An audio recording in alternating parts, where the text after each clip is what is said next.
With Dembele picking up his well-deserved Ballon d'Or trophy last night, I thought what better time than to finally give you guys the much requested top 10 players to never win a Ballon d'Or. Now, before we crack on with our 10 players that made the list, it's important to go through the criteria and my own criteria so that everyone's on the same page, the same wavelength, we understand what we're judging on. So, Ballon d'Or say it is awarded based on 3 main criteria. Individual performances, decisive and impressive character is all under 1, fair enough. Number 2 is team performances and achievements, fair enough. And number 3 is class and fair play. So that's Ballon d'Or's criteria. Now, for my 10 that I'm going to be using, I've tried to give 10 players that had a very good chance of winning it in one particular year or 2 particular years, right? So for example, if I speak about, like, let's say honorable mentions or something, someone like Sergio Busquets, right? One of the best sixes of all time, long career as well. He doesn't really have a specific year where you think, you know what, he was the guy, right? Whereas someone like Lampard, for example, in 05, you know, this guy was phenomenal. So Lampard would be more of a honorable mention than Busquets would, because Busquets, again, he was just more so consistent over a longer period. Or a better example, let's use like strikers, actually.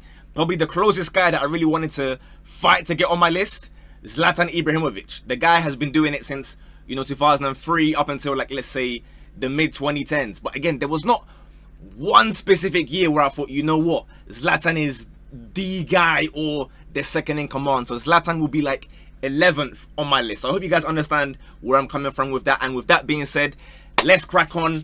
Of course, if you haven't already, you know what to do. Start subscribing. Road to 50k. When we hit 50k, I'll start bringing you guys the live watch-alongs on the YouTube. But anyway, number 10, we have Ribery 2013. I think we all know about this one because even just last year, he's still been yapping and complaining about it. And in some regards, I can understand why, right? Obviously, he's won the treble. He's got 34 GA. We know about him in terms of, the eye test and whatnot.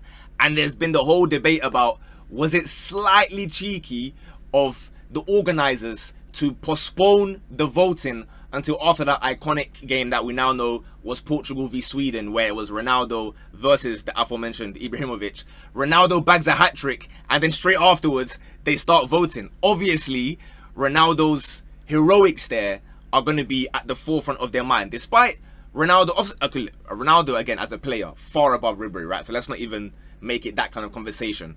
He scored bare goals as well, like a ridiculous amount of goals, as per usual for Real Madrid.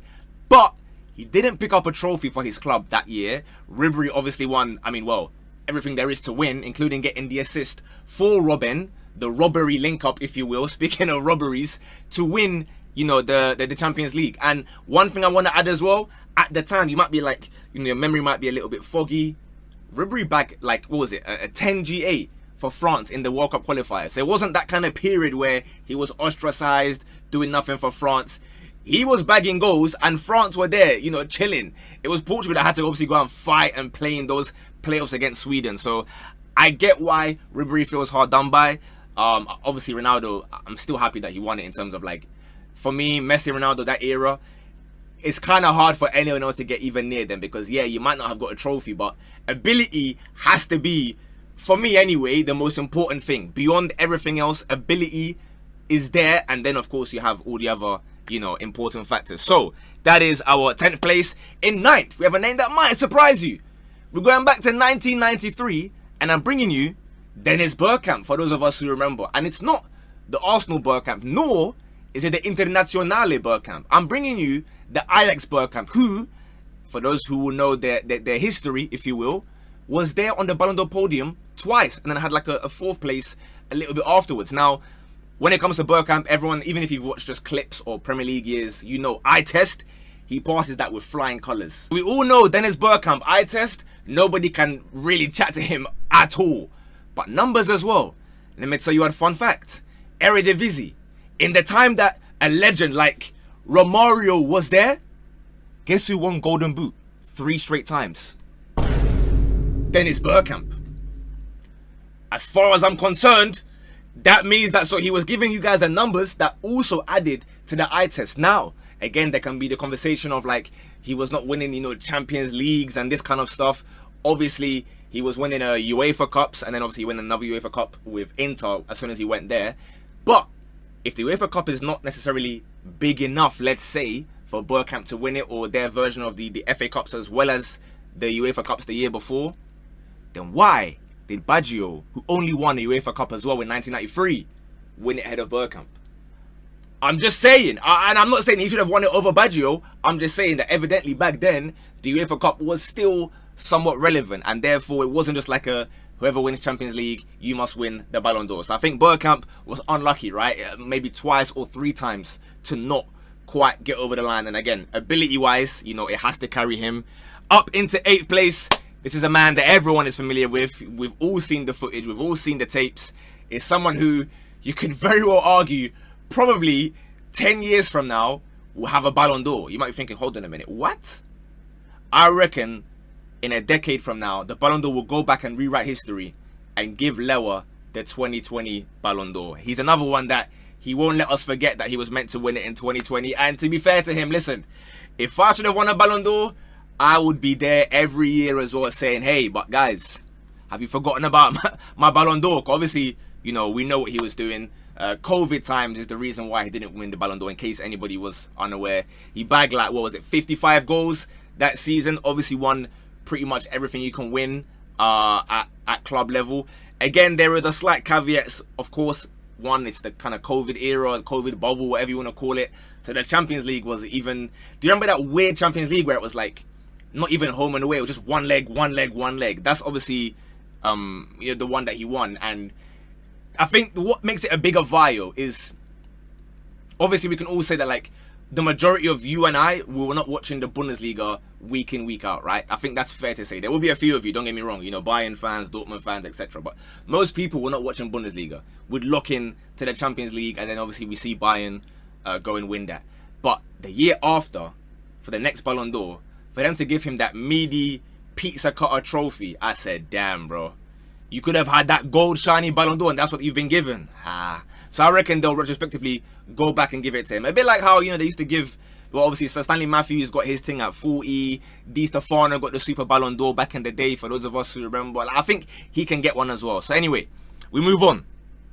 This next name, it's a bit ironic that there's an award named after this man, but he has not won the Ballon d'Or. It is Ferenc Puskás, 1960. For those of us who remember, he won the European Cup with Real Madrid. He won the Intercontinental Cup with Real Madrid. He was European top scorer with Real Madrid. He won the Pichichi with Real Madrid, which is also Spanish League top scorer. So look, the guy was pulling up with more goals than games in La Liga, and yet he didn't win the Ballon d'Or. Now, obviously, I would like to say, of course, he was barking it off alongside a lot of legends up there, right? And people will talk about Di Stefano and whatnot. And it was like a team effort, if you will, when Madrid were dominating those times. Now, in 1960, let me tell you who actually won it. Luis Suarez. And no, don't worry. It's not the one you're thinking. The one you're thinking is the Uruguayan one, of course. The Spanish one is the one that won it. The real one, the correct one, if you will, the only one that we acknowledge. And again, if you're wondering where the other Luis Suarez in this list, he's not going to be here. Why? Class and fair play. Do you guys think it's class and fair play to bite other human beings' shoulders? Not once, not twice, but thrice, like a vampire. I don't think that's class and fair play. Do you guys think it's impressive character to get banned for 8 games because you racially abused Patrice Evra? I don't think that's impressive character as far as I'm concerned. So if you're wondering where the other Luis Suarez is in this top 10 list, he's not going to be here. Because we are esteemed journalists, yourself and me. We are all here to kind of have an upstanding society and community and promote good values. So Luis Suarez, you're not in. Ferenc Puskás, you should have been there. Let's go to number 6. It's a man who, I think, to be fair, there's no point even introducing him, bro. It's Xavi in 6. And this one is a bit tough, right? Because again, it's a bit like the Bergkamp scenario where I've gone with Xavi 2010, but basically 09, 010 and 2011 as well. This guy was racking up crazy number of assists. Someone that is, you know, normally an 8, sometimes even plays a bit deeper. He's not a 10, essentially. But he was pulling up crazy numbers. Obviously, 2010, they won the World Cup. '09, he got the most assists in the Champions League. So, like, you can have all the stats and whatnot, but realistically, again, someone like Xavi, you cannot really quantify it with numbers. And a lot of players, it's a little bit like Pedri, this last one, right? Where we all agreed 11th is just disgraceful. As far as I'm concerned, Xavi's a little bit like that, where you cannot just open up his Excel spreadsheet and say, oh, what happened there? You only scored 4 goals. What's that? It's not that kind of thing, bro. Now, the only reason, again, like I said, Xavi can't really go any higher is because there isn't like a super standout year again, right? He had that kind of 2-3 year stretch where, again, Spain are dominating in Euros, World Cup, Euros again. So you can argue like the 2010 era. But of course, when you mention Xavi, you have to mention number 5, Iniesta. And Iniesta, again, I've said maybe... Look, 2010 again is what you could argue. You could also say 2012 a little bit as well. Like anything in that kind of range, I'll give it to them. Now, the reason why I've got Iniesta, me personally, I've got Iniesta ranked higher than Xavi as well, just in general conversations, but also with regards to like a Ballon d'Or, something that I think is quite important is the clutch moments, right? The big goals in, you know, against your big rivals or in the knockouts, whatever it may be. Iniesta, we know he delivers, bro. You look at like the clips they were showing of him even just yesterday in the ceremony. How many of them were against Chelsea when they were having those titanic battles? I know, obviously, Tom Overball, he was cheating the referee and whatnot, but still, Iniesta was banging volleys. Obviously, he scored a World Cup winner, assisted by Fabregas. Iniesta, when the light shine brightest, he turns up. So that's why I had him in 5th. Again, you can argue about like where he should go. Should it be 2010, 11, 12, even 09? Like, again, realistically, Messi and Ronaldo are just that far above that. Even Xavi and himself said, you know what, I don't really mind that like these men won it, because I'm never going to say that I'm as good as Xavi and Iniesta. And on that point, before I get to my top 4, I do want to make a disclaimer as well, in case you're wondering in advance, speaking of like ability and whatnot. You will notice there are no goalkeepers or defenders in my list. I'm sorry to say, but yes, I am positionist. I do believe that the best footballers in the world are always going to be an attacker or a midfielder. As far as I'm concerned, there are some legendary defenders and defenders that could have had individual years that could have got them here, right? You got the likes, obviously, Sergio Ramos could have been here. Maldini could have been here. There's an argument that like a Van Dijk year, you know, could have been here when he was rubbing shoulders with Messi and Ronaldo. But for me, if you were the best player in whatever at any point, the most talented player, they're not going to put you in defense, bro. From young. If they chuck you in defense, it means you weren't good enough, bro. No offense, obviously, if you're a defender. I played left back for a season too. But where was I before? I was a left winger. I got moved back. The best footballers on the planet are attackers and midfielders. You may disagree with me on that, and that's... I fully hear you if you want to. I'm just giving you my personal criteria. I believe the best footballers are always going to be attackers and midfielders. And I stop at midfielders, and I say like as the 8. When I go beyond the 8 and the 6s, you're not the best player in the world, bro. So that last year Ballon d'Or, if I speak, I'm in big trouble. Anyway, let's go on to number 4. This one, it's tough, man. It's tough. Neymar Jr. I saw many edits of him yesterday. You know, obviously Dembele's won it, and again, completely deserved. But then it's tough when you realize guys like Neymar, they never got that chance, right? Again, he came up in the Messi Ronaldo era. This guy was making top 10s, by the way, at Santos. Can you imagine that now? Bear in mind how much people laughed at Gyökeres getting 15th for Liga NOS and playing in Champions League. Neymar was at Santos and he was breaking into that top 10. That's how good this guy was. And of course, many people would say he was probably the 3rd best player in that Messi Ronaldo era, if you will. Specific year, we're looking at 2015 or maybe 2017. Many could argue that, like, I guess his best or his prime version might be the overlap of the year between Barca and PSG. Again, let me know in the comments what you think.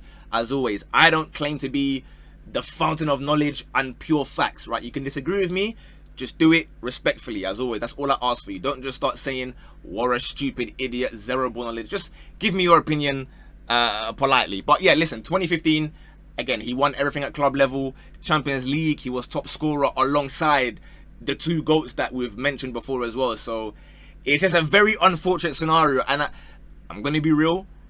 Deep down, I still kind of hope that, obviously, if my nation, Ghana, we're going to be at the World Cup. If we cannot win it, I wouldn't mind seeing Brazil win it just for Neymar to get something. But then at the same time, I wouldn't mind seeing Ronaldo win something so that they can stop the whole Ronaldo Messi stuff and they can all get their trophy and we can move on to a new era of football. So anyway, I got Neymar in fourth. Now, this is probably the big one. The one that you would have seen on the thumbnail. Some of the people have been arguing about for years and I mean decades even. Number 3 is Thierry Henry. Now, I'm not going to say what year it is yet because many people speak about, did Nedved rob Henry? Was it a myth? Was it true? Should Nedved have won it in 2003? Obviously, we know Juve went further than Arsenal in the Champions League. And Nedved was a big part of that. And he was not a striker. So to compare their goal numbers is a little bit unfair. Completely agree. Obviously, they say if Nedved was in the final, maybe Juve would have won. Obviously, it's his own fault. He was suspended. That's why he didn't play in the final. So again, we have to factor that in. It wasn't an injury. But I don't think that's even the biggest vial on Henry's name. I still believe had Henry won that 0-3 one, people wouldn't be going crazy. But the person that I'll be calling here to the stand is Shevchenko 2004. Come to the stand. Shevchenko 04. Yeah, right. In the words of Karel Prince, we have to roll the tapes because we all know already what Henry did in 2004, right? If I need to refresh your memory, no problem. The guy bagged 30 league goals and went invincible in the Premier League. Didn't win the Champions League, of course. Here's the issue. Shevchenko, that very same year, won the Serie A. You could argue at that point, Serie A was still ahead of the Premier League, but he won the Serie A with far less goals. Now, they say that Henry didn't win it in 04 because they got knocked out in the Champions League quarterfinals. Can anybody tell me where Milan got to in the Champions League in that same 2004 year? In case you have forgotten, no problem, I'll tell you. They got knocked out by Deportivo. Again, that's not to be a vial in Deportivo. They were still a decent team back then as well, but they did not even get further than Arsenal in the Champions League. So, as far as I'm concerned, the person leading their team to an invincible league season is better than getting, what was it Shevchenko even got? Something like, he got, what? Okay, basically, I've got the numbers in front of me now. 33 GA combined for Shevchenko, right? 29 goals, 4 assists. Bro, Henry's got more goals than Shevchenko had GA combined. Let me repeat that for you. Henry's got more goals than Shevchenko had GA combined. And then we know Henry also has the 15 assists on top. And then we know Henry also has the football ability on top. And again, it's not a vial on Shevchenko. Class striker, fantastic striker. But this specific year, I'm going to tell you now why Henry didn't win it. And I still believe it doesn't make sense here. It's all about the time of the voting. Once again, Euro 2004. You know what happens in France. They just beg it to Zidane. Rightly so. Listen, Zidane's the OG. They beg it to Zidane. And if they don't win every trophy, it's everyone's fault except Zidane's. So here, they say, you know what, Henry? It's your fault. You didn't get far enough in the Euros. We're not satisfied with that. Where did Shevchenko get in the Euros? They didn't even make the tournament. Now, again, I understand it's Ukraine. We cannot expect them to be there. But how can the criteria be that Henry didn't do enough in the Euros and therefore I'm angry, I'm the journalist, I'm so mad, I'm going to downvote him and then give the praise to Shevchenko?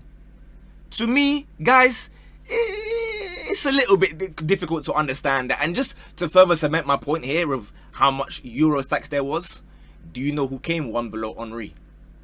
Zagorakis of Greece. Most of you have not even heard of this guy. But because Greece did that magical, 2004 run where, of course, they went on to win the whole thing, they said, you know what? Recency bias, reactionary merchants. The journalists are the real reactionary merchants. And I tell you what, I can't wait for this most recent Ballon d'Or to find out what every nation had voted. Because, oh, blimey. I'm already seeing that Albania voted Cole Palmer second. Now, yesterday I cancelled Nigeria and Trinidad and Tobago's voting license. I don't want to cancel Albania's license because I know what they're on, bro. They might find my address and next thing you know, there's no more daily videos. So Albania, keep doing your thing. If you think Cole Palmer's second, by all means, man, Everyone deserves an opinion. Anyway, so yeah, I think Henry 04 definitely should have been the one, but alas, you know, there we are. We go to our top two. You're probably thinking, hold on a minute, if Henry's there, Iniesta is there, who are my top two? You should know now who the top two are. Myself being a history merchant, we're going back to 1986. Diego Armando Maradona, World Cup winner, World Cup Golden Ball, World Cup most assists. Everything in 1986 was Maradona, right? Every award that could have been won was Diego Armando Maradona. The only reason he didn't win it is because these times, as you may know, it was only Europeans allowed to win it. So who was the winner in this year? 1986, Igor Belanov, who won the Soviet Cup. Big respect to Igor Belanov, you know what I mean? Like, big up his thing, fair play. He won the Soviet Cup and the Cup Winners' Cup.